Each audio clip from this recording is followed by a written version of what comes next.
En sentido y sensibilidad, Jane Austen explora con sutileza e ironía las opciones de la mujer en una sociedad rígida, donde el éxito o el fracaso dependen de la elección de marido. La historia se centra en dos hermanas, Elinor y Marianne, cuyas personalidades opuestas ejemplifican las dos posibles respuestas femeninas ante la hipocresía dominante, el sentido común y la sensibilidad. Sin embargo, tanto un camino como el otro engañan sus peligros. La familia Dashwood vivía hace mucho tiempo en Sussex. La hacienda que poseía era de gran extensión y en medio de ella, en el llamado Norland Park, se hallaba la residencia donde habían morado los Dashwood por varias generaciones, gozando del respeto y la consideración de sus vecinos. El más reciente poseedor de aquella hacienda era un solterón que alcanzó una edad avanzada y durante gran parte de su vida tuvo como compañera y ama de casa a su hermana. Pero la muerte de esta, 10 años antes de la del buen caballero, determinó un considerable trastorno en la casa. Para reparar en lo posible la pérdida, el anciano admitió en su casa a la familia de su sobrino, Henry Dashwood, heredero legal de aquellas propiedades, por cuanto pensaba hacer un testamento a su favor, en compañía de sus sobrinos y las hijas de estos. El anciano caballero pasaba sus días reposada y confortablemente, y el afecto que sentía hacia ellos iba creciendo. La constante solicitud del señor y la señora Dashwood en atender a sus menores deseos no solamente dictaba por el interés, sino también por su natural bondad de corazón. Le proporcionaba todo el bienestar que en su longevidad era posible encontrar, y la graciosa jovialidad de las niñas aportaba sin duda algo de consuelo a su existencia. De su primer matrimonio, el señor Henry Dashwood le quedaba un hijo, de su actual esposa, 3 niñas. El muchacho, un joven fuerte y digno, contaba con medios más que suficientes gracias a la considerable fortuna de su madre, de cuya mitad entró en posesión al alcanzar la mayoría de edad, y por su matrimonio, celebrado poco después, acrecentó aún más su patrimonio. Para él, por consiguiente, la sucesión en la hacienda de Norland no era tan importante como para sus hermanas, pues la fortuna de éstas, aparte de lo que pudiese provenirles tras haber heredado de su padre aquella propiedad, resultaba casi insignificante. Su madre no poseía nada y su padre, de fortuna propia, solo unas 7.000 libras, de la otra mitad de los bienes de su primera esposa. Henry Dashwood tenía el simple usufructo y la propiedad efectiva había de pasar, fallecido él, a su hijo. El anciano caballero murió. El testamento fue leído y, como casi todos los testamentos, aportó más desengaños que satisfacciones. Realmente no era tan injusto y desagradecido para no dejar Norland a su sobrino, pero lo hizo en tales términos que invalidaban la mitad del valor de tal legado. El señor Dashwood ambicionaba aquella propiedad más para su esposa e hijas que para él mismo o para su hijo. El hecho fue que Norland quedó asegurado para su hijo y para el hijo de éste, de tal forma que Henry Dashwood no tenía posibilidad de proveer a los seres que más quería y que más necesitados se encontraban de obtener algún beneficio de la finca, poseyendo una parte de ella, o al menos de sus rentas, por ejemplo, del producto de la tala de sus magníficos bosques.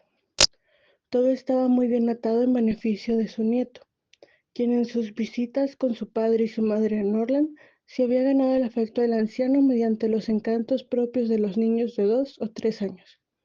Una imperfecta articulación de palabras, un tosudo impulso de realizar en todo momento su voluntad, algunas graciosas agudezas y bastantes chillidos y llantos, hasta el punto de ensombrecer toda la solicitud de años y años que le habían dedicado la mujer y las hijas de su sobrino. El buen caballero no creía haber sido poco amable con ellos. Muy al contrario, y como muestra de afecto a las 3 jóvenes, les dejó 1.000 libras a cada una. El desencanto de Henry Dashwood fue profundo, pero su temperamento era más bien alegre y vitalista, y no tardó en pensar que existían razonables esperanzas de vivir muchos años más y atesorar sumas considerables provenientes de las rentas de una propiedad tan extensa. Pero tal riqueza solo pudo reunirse durante 12 meses. Henry Dashwood no sobrevivió mucho tiempo a su tío, y solo 10,000 libras, incluyendo los últimos legados, fue cuanto pudo dejar a su viuda e hijas. Hicieron venir al hijo en cuanto el desenlace fatal pareció inminente, y el señor Dashwood le rogó con toda la fuerza y perentoriedad que los últimos instantes suelen dictar, que pusiese el mayor interés en mejorar la suerte de su madrastra y sus hermanas. John Dashwood no poseía la delicadeza de sentimientos del resto de la familia, pero no dejó de sentirse impresionado por un ruego de tal naturaleza y en tales circunstancias, y prometió hacer cuanto estuviese en sus manos para procurarles una existencia decorosa. El padre pareció satisfecho con aquella promesa, y John tuvo que considerar de cuánto podía disponer en beneficio de ellas. El joven caballero no tenía mal corazón, a menos que se considere por tal cierta frialdad y cierto egoísmo. Por lo general se lo respetaba en todas partes por cuanto procedía continua y cautela en sus quehaceres ordinarios. Si hubiese tomado en matrimonio a una mujer más complaciente, habría sido aún más querido de lo que en realidad era, y él mismo más complaciente, porque se casó muy joven y enamorado en extremo.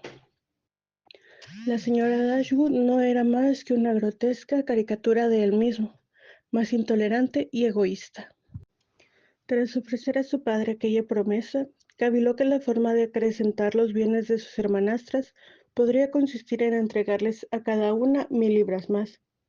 Le pareció que era un sacrificio proporcionado a sus medios. La perspectiva de una renta de 4,000 libras al año como adicional a suya actual, más al resto de los bienes de su madre, fueron datos que lo volvieron generoso. Sí, les daré 3,000 libras. Será un acto liberal y caballeroso. Es bastante para que puedan vivir con desahogo. 3,000 libras. En realidad podía economizar esa suma con poco esfuerzo. Pensó en aquello a todas horas durante varios días y no halló motivo para arrepentirse. No había pasado el día de los funerales cuando llegó la señora de John Dashwood, sin previo aviso, con su hijo y sus criados. Nadie podía discutirle el derecho. La casa era de su marido desde el momento del fallecimiento de su padre. Pero la indelicadeza de su conducta era evidente, y para una mujer en la situación de la viuda resultó altamente desagradable. Pero ésta poseía un agudo sentido del honor, una generosidad tan romántica que una ofensa de cualquier suerte, cometida o recibida por alguien, la desazonaba en extremo y se convertía en una fuente de continuo malestar. La esposa de John Dashwood nunca había tenido gran simpatía por nadie en la familia de su marido, pero hasta el presente no había tenido oportunidad de revelar con qué desatención hacia los demás era capaz de proceder, cuando la ocasión exigía algo de ella. Tan agudamente sintió la viuda Dashwood aquella conducta desconsiderada y tanto menosprecio hacia su hija política, que se propuso abandonar la casa. La hija mayor, sin embargo, le aconsejó que reflexionase sobre las consecuencias de aquella partida, y así fue que, gracias al gran amor que sus hijas le manifestaron, decidió quedarse, logrando con ello evitar a estas una dolorosa ruptura con su hermanastro.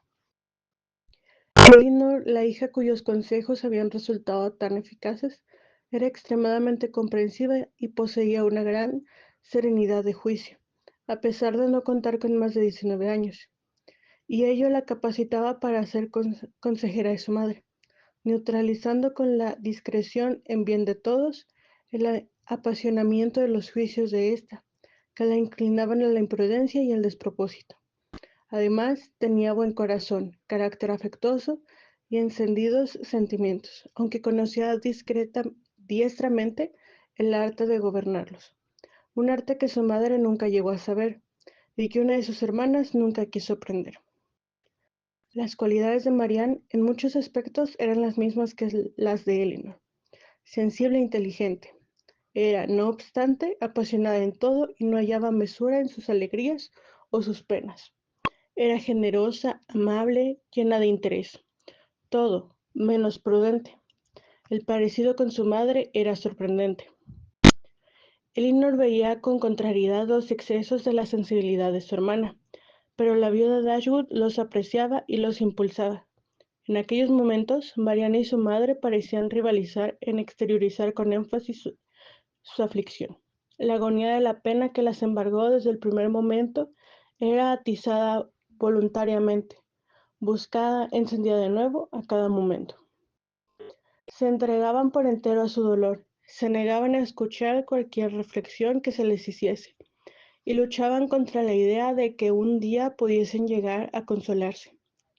Elinor también se hallaba hondamente afligida, pero lograba luchar por llevar una vida normal. Habló con su hermano, recibió con toda cortesía a su cuñada, tratándola con la atención debida y se esforzó en conseguir que su madre se recuperase, tal como ella hacía, animándola a mostrarse indulgente con la nuera. Margaret, la otra hermana, era una muchacha alegre y de buen carácter, pero como estaba ya empapada en buena parte de la manera de ser novelesca de Marianne, sin poseer la inteligencia de ésta, a los 13 años no prometía tanto como sus hermanas.